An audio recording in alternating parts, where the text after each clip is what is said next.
Everybody, I am Kavik. Welcome to the episode 2. I'm going to talk about college experiences, marks, and expectations. So, college experience. My college experience was awesome. I majored in computer information systems. What I found out is in the first year, they put a very heavy workload on you. I'm assuming that is their way of trying to see who they can break, who's gonna give up, who's not gonna do the work. They really don't want those kind of people at college. So just stick with it, work hard. What I can stress for anybody new trying to get into pretty much any field is time management. If you get a project or an assignment, get with it right away. Try to break up bigger chunk into smaller chunks, more manageable, so you're not so overwhelmed, and do a little at a time. Well, let's talk about the marks. What role do they play? While you're in school, I truly encourage you, if you're there, be there for a purpose. So try for academic excellence. So the high marks, what they're gonna give you is, I'm assuming in most schools they'll give you scholarships. They'll give you a nice little letter that says, "Hey, congratulations on achieving such a high academic standard."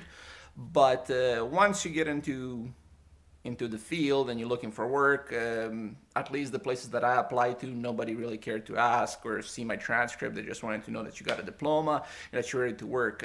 My major was computer information systems. It was heavily reliant on programming, mainly Java and C Sharp. We did cover many other languages. We did very basic networking. So when you're signing up, make sure you're signing up for something that you do want to learn and it's going to benefit you in the long run. When it comes to marks, again, it is really up to you, but I do encourage you to try to do your best. For me, in the first year, I found it very challenging. The workload was quite big, and there was many times where I had to actually stay up and work until 4 or 5 a.m., go back to school at 8 a.m. So there was lots of Red Bull and coffee during the first year. However, it does get easier after the first year.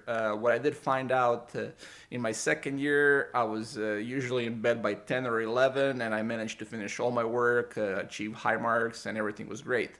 So let's talk about expectations. What can you expect when you're out of school? More than likely, the institution that you're with is going to provide you some sort of employment right out of school.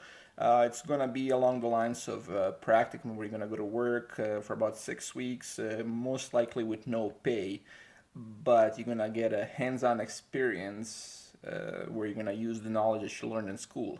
Where your focus should be is to perform at your highest level during that 6 week period, where there's a great chance you're going to be offered employment right after that.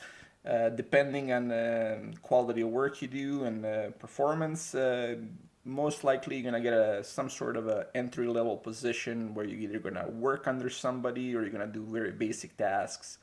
However, don't fully focus on that. Like, don't get discouraged. You do have a great career that's quite demanding.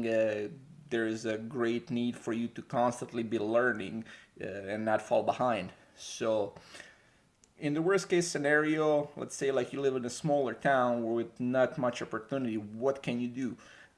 You can create your own employment and make your own money in a way where you can build your own projects. Try to solve a need in a location that you're at. If you live in a small farm town, try to build a small website or a web app where people can register and maybe sell their farm equipment or whatever. I know there's Kijiji, everybody uses Kijiji, but depending on the part of the world you're in, maybe at the location you're in, people don't use it. So there is a chance for you to create it, build it, start making money. Go to local businesses, try to solve a problem for them.